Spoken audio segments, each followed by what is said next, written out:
Y continuamos con la lectura de El amor del espíritu del señor Bergelinger. Continuamos. Aquí está. Seguimos con la religión espiritual. Cierro mi cámara. Comentario previo. Las religiones desempeñan un papel fundamental en las relaciones humanas. Sobre todo, mantienen unidas a los grandes grupos. Para sus seguidores son como una familia extendida en la que se perciben como pertenecientes de una manera global, incluso más allá de esta vida. Les brindan protección y les dan esperanza. Esto a muchos les hacen más soportables las adversidades de la vida. Las religiones, por ser tan importantes, son defendidas también frente a otras religiones. Por lo tanto, en ellas tienen el mismo efecto los movimientos de cohesión y exclusión como los vivenciamos en todos los grandes conflictos. Al establecer límites a sí mismas, como también a otros, las comunidades religiosas al mismo tiempo limitan. La religión en el sentido originalmente experimentado es la conexión personal a las fuerzas del espíritu que nos sustenta. Por ellas nos vivenciamos guiados y contenidos. Queremos entrar en sintonía con sus movimientos porque sentimos que de ellos nos proviene nuestra existencia, que nuestro movimiento más íntimo se dirige hacia ahí y hasta ahí encuentra la serenidad. Esta religión personal es un movimiento profundamente espiritual. A estos movimientos espirituales y a esta religión espiritual llegan los siguientes capítulos con consecuencias de gran alcance para nuestras relaciones. También ellos pertenecen a la Hellinger ciencia. Muestran los ámbitos que ella también abarca en el seno de la religión y de las religiones. Hace muchos años me dedico a observar las incidencias del antisemitismo, tanto con los cristianos como también con los judíos. Quería saber cómo es que comenzó el antisemitismo y cuáles son sus raíces. Sobre todo quería saber cómo puede ser superado de forma reconciliadora en el alma de los cristianos. El resultado, para mí, sorprendente, lo encuentran en el capítulo Jesús y Caifás.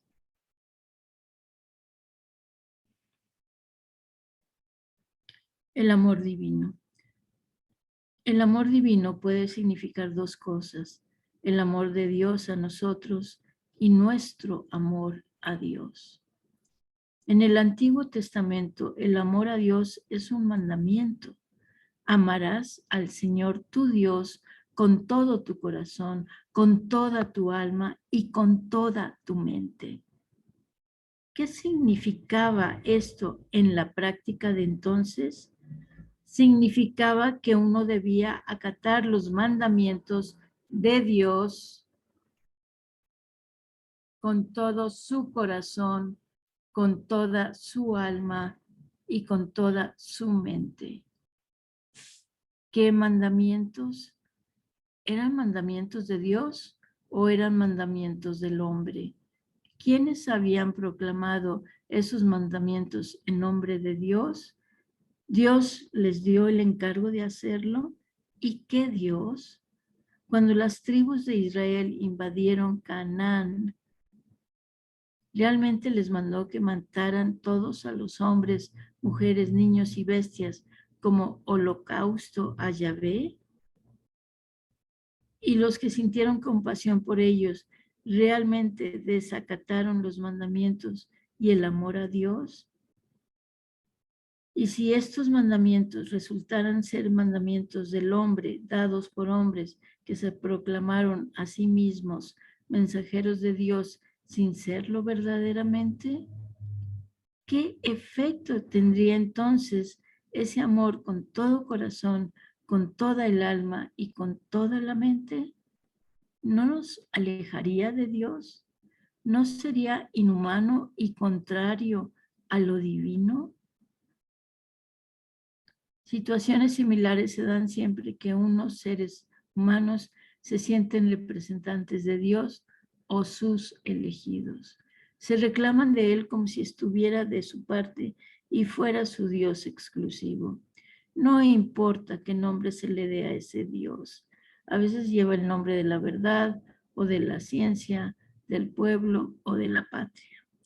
El amor que ese Dios exige a través de sus mensajeros es siempre el mismo, con todo corazón, con toda el alma y con toda la mente.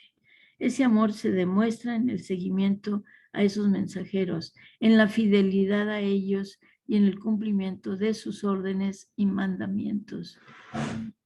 Y es inhumano para aquellos contra los que se dirige. Sin embargo, el amor a Dios puede interpretarse también de otra manera. De hecho, lo complementa el mandamiento siguiente: amarás a tu prójimo como a ti mismo.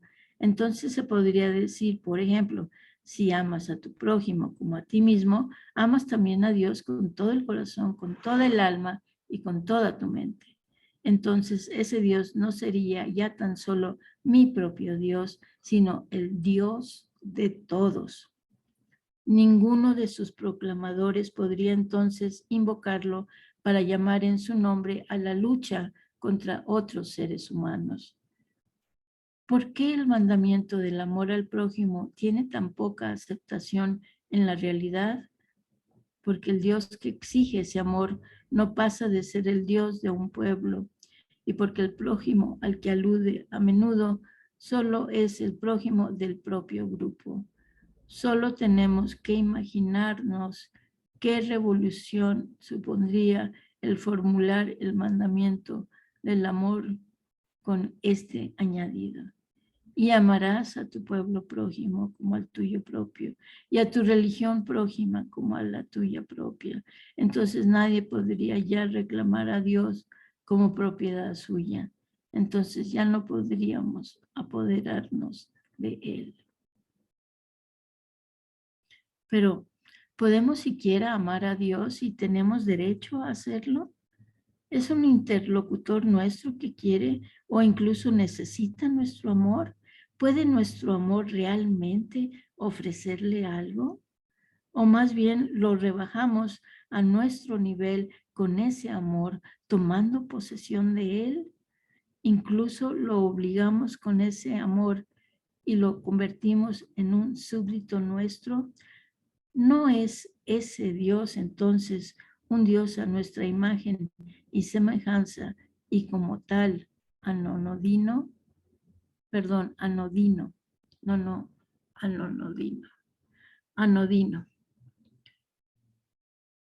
¿No es ese Dios entonces un Dios a nuestra imagen y semejanza y como tal anodino? Nuestra experiencia humana demuestra que el secreto que existe detrás de nuestro mundo, detrás de nuestro destino, detrás de la vida y la muerte, permanece fuera de nuestro alcance. No podemos saberlo ni hacerlo nuestro. El mero hecho de que llamemos Dios a lo que está oculto para nosotros ya es un intento de descubrirlo. Máxime si nos lo imaginamos como una persona dotada de atributos humanos, como el amor, el sentimiento de ofensa, los celos o la decepción. Y sin embargo, nos experimentamos a nosotros mismos como seres protegidos, resguardados, conducidos, obligados, llamados por poderes que están fuera de nuestro alcance. Confiamos en estas fuerzas. Nos detenemos ante ellas y nos sabemos mantenidos en nuestra impotencia por ellas. Permanecer en ese sentimiento sin desear nada propio, estar entregados sin movernos por nosotros mismos, es la verdadera experiencia religiosa. No es una experiencia divina, porque acepta que todo lo que asociamos al nombre de Dios es inalcanzable. Mira a la oscuridad sin ver. En ese sentimiento, todo puede ser como es, con el mismo rango y participando de mi existencia. Estoy profundamente ligado a Él, pero sin desear nada. Solamente estoy ahí, junto a Él. Esto es amor, y quizá es lo que más se aproxima a lo que muchos han expresado y experimentado en su amor a Dios. Los dioses. Dioses hay muchos y se diferencian, y solo porque se diferencian unos de otros existe una multiplicidad de dioses. Cada uno de ellos tiene algo más o algo menos que los otros dioses o diosas, porque los dioses se distinguen también por su sexo. Los dioses están para algo, tienen una función y para cada función una facultad especial. Por eso se les invoca y necesita según sea cual su función y facultad. En el cristianismo son los santos los que asumieron las funciones de los dioses, ocuparon su lugar y los dioses resucitaron en ellos. También el Dios judío y cristiano es solo un Dios entre otros. También Él tiene una función y le compete un área parcial. Por ejemplo, el del pueblo elegido o sus fieles. También tiene sexo. Cuando manda, no tendrás otro Dios ante mí, se pone en el mismo escalón que ellos. Solo puede tenerles celos siendo uno de ellos. Lo mismo cabe decir del Dios verdadero. Siendo verdadero se diferencia y se convierte en uno entre muchos. También el Dios que se revela solo puede ser uno de los dioses. Necesita a alguien por medio del cual expresarse y ya por eso resulta limitado. La pregunta es, ¿qué nos queda entonces de Dios? La respuesta es nada.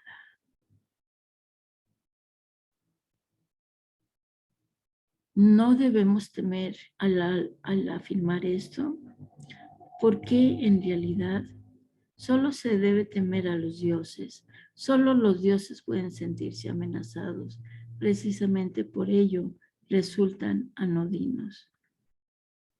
La pregunta es, ¿existe algo detrás de esos dioses? ¿Algo en cuyo lugar hemos colocado dioses? No lo sabemos. Permanece oculto para nosotros, pero el adiós a los dioses nos abre a los otros. Es un adiós que sirve sobre todo a la paz, porque los humanos básicamente se diferencian unos de otros por sus dioses. Se enfrentan en guerras en nombre de sus dioses, sea cual fuere el que más veneren en un momento determinado. Los dioses son, sobre todo, dioses de un grupo. Sin ellos y diciéndoles adiós, nos individualizamos, pudiendo ir al encuentro de otros seres humanos de forma individualizada, de igual a igual. Al mismo tiempo, nos abrimos a algo que es común a todos y que nos une humildemente por la precisa razón de que no podemos nombrarlo. Semejante a Dios. En el Génesis se dice que Dios creó a Adán, el primer hombre, a su imagen y semejanza. Por tanto, el ser humano, cuando se mira a sí mismo y a los otros humanos, ve la imagen de Dios. Pero eso quiere decir también que viendo a Dios se ve a sí mismo. Por ese motivo le habla a Dios como si le hablara a un ser humano y espera que Dios le conteste como un ser humano y que sienta como tal. Según la experiencia, el resultado del texto bíblico es, por tanto, justamente inverso a lo que expresa la letra. Dice que el hombre creó a Dios a su imagen y semejanza.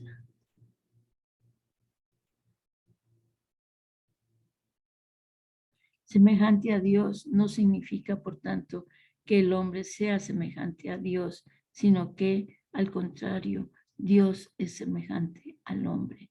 También podríamos decir, sin el hombre, ese Dios no existe. ¿Qué hacemos con nosotros y qué se hizo con nosotros para que creáramos a ese Dios a nuestra imagen y semejanza? En Él no solo vivimos nuestros impulsos más nobles, sino también los más truculentos. Por ejemplo, al juzgar en su nombre a otros, al desearles el mal y esperar que Dios lleve la venganza contra ellos. Por eso, mientras nos agarramos a Él como a nuestro Dios, difícilmente podemos desarrollarnos superando esos impulsos y llegar a un sentimiento verdadero interhumano. Por tanto, ese Dios no es solo humano, sino que nos hace inhumanos. Pero ¿no representa ese Dios también el amor? La pregunta es, ¿qué amor y a qué prueba? ¿Con qué temor y qué temblor? Sin ese Dios seremos más humanos. El otro Dios. El otro Dios sí existe. Es diferente del que nos creó a su imagen y semejanza y al que nosotros creamos a nuestra imagen y semejanza. Naturalmente, al decir esto, también estoy creando al otro Dios según una imagen, incluso según mi propia imagen. Por tanto, esa imagen es tan falsa como cualquier otra. Pues si existe, ¿cómo podríamos y nos permitiríamos formarnos siquiera una imagen de Él o de lo que intuimos que actúa poderosamente detrás de todo? Pero no se trata ahora de esto. Se trata del efecto que una u otra imagen puede tener en nuestra alma y sobre todo del efecto que tiene para la convivencia de los seres humanos. Y podemos plantear una tercera pregunta. ¿Qué efecto tendría el renunciar a toda imagen, ya que somos conscientes de nuestra blanqueza y nuestros límites? Pero bien mirado, también en esta es una imagen. Tampoco así podemos escapar a nuestras imágenes. ¿Qué nos ayuda? Pues cuando queremos hablar de Dios o de la totalidad o del misterio que hay detrás de nuestro ser y todo ser. Nada, solo la impotencia. Pero es precisamente en esa impotencia donde encontramos nuestra esencia, donde somos verdaderamente humanos y humanamente religiosos. Aquí detengo otra vez.